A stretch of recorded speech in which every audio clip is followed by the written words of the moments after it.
it's the one thing I notice is that it's the very word democracy has almost taken on a kind of aura now of unchallengeability. You know, if you say you're not for democracy, then you're obviously a fascist or or worse. It's some sort of you're advocating some sort of really monstrous thing, and that's in people's minds.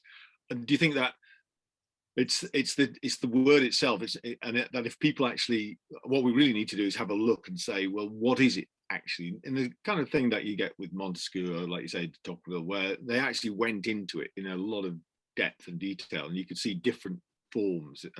And that's what you anthropologists and sociologists do all the time. But do you think it's that naive use of this term now, almost as almost like it's a magic term? It's a bit like, you know, throwing water around. You throw democracy around, the word democracy around, and it's expected to bring about, and it's almost unchallengeable. You can't really stay on the side of the angels if you say anything against a democratic system.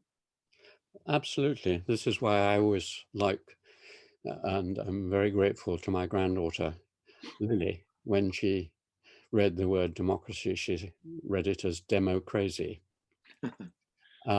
And when people talk about democracy to me, I say, oh, you mean demo crazy, like bureaucracy, which he also read. I mean, of course, it's there in the beginning. If you look at Aristotle, he thought democracy was a hopeless system. The Greeks are supposed to be the origins of democracy, but they weren't democratic and they were against. He saw, as did Plato and other Greek philosophers, that it doesn't work, that the rule of the people will be a rule of the mob, as they thought. And you'll get the lowest, it won't rise, it'll go to the lowest level because you get uneducated, ignorant, greedy people, and they will corrupt the system. You'll get game show hosts like Mr. Trump, maybe. Yeah, exactly. I mean, it somehow seems to bring in, I mean, if you look at our present House of Commons and you look at the American Congress and so on, it's just a load of second raters for one reason or another, but that's only a small part of it. So basically, what you need to do is to say, well, not the word, which is just fetishized in a sort of Marxist sense, it's just turned into a fetish, is to say, well, what's it for?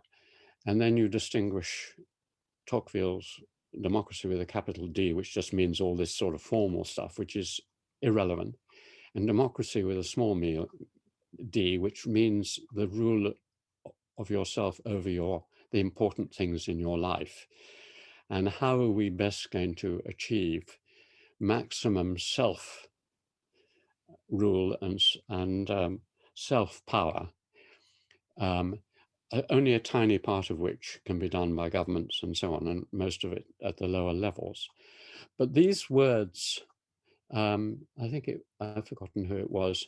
You'll probably know some literary critic who, maybe I.A. Richards, who devised a set of key words, key terms which are used a lot in literature or philosophy.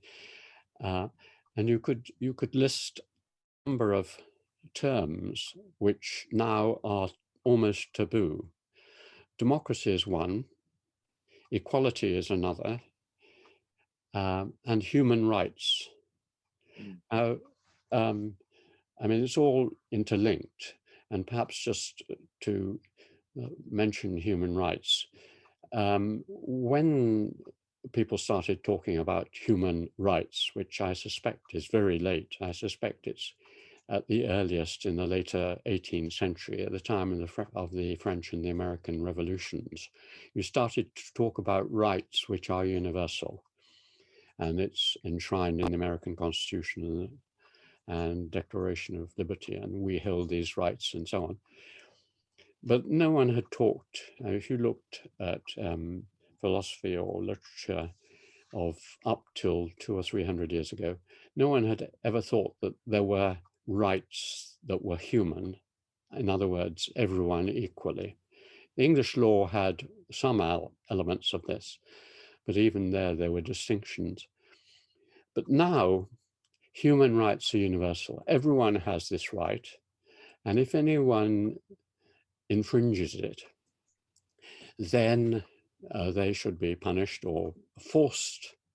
And what people outside the system, like the Chinese, when they look at things like Amnesty International, or they look at the criticism that comes from the West, they can see, though I'm not sure that they've ever kind of precisely formulated this, they can see that the West is using an ideological tool which they've developed, which is the concept that everyone has these basic rights. And if you infringe any of them, you're going against their basic identities. They've used this tool to try and spread what is basically a set of Western concepts everywhere, including China. And what galls them, is, this may be okay for you, but why should we have these? And secondly, your human rights are different to what we would consider to be human rights. And this is a big point made by President Xi and others, which is that you concentrate on these abstract, as long as you have a right to vote, to the rest of your life, to hell with that. If you're poor, if you're weak, if you're ill-educated, if you're ill-fed, if you're living on the street, homeless, that doesn't matter. Every 4 years, you can go to the ballot box. What we in China consider to be your human rights is to a meal, a decent diet, education for your children, health care provisions, not too hard work, basically physical and social rights. And so when we lift 800 million people out of poverty, as China has done in the last couple of decades, we consider we have made a huge contribution to human rights.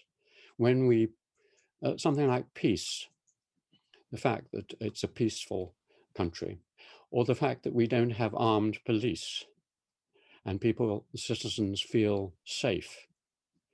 The fact that we dealt with COVID so incredibly efficiently and have dealt with the latest wave, that people can feel assured that their health is in good hands. The fact that we've rolled out a wonderful educational system in such a short time, we consider those to be human rights.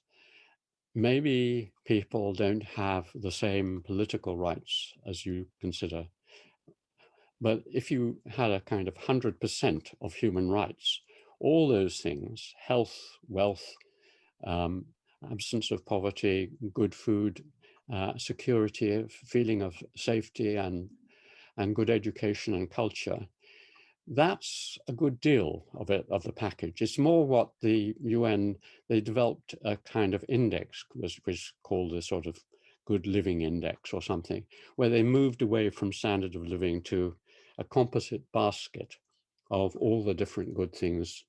And in that composite basket, China has done immeasurably more for human rights in the broader sense than has America in the last couple of decades.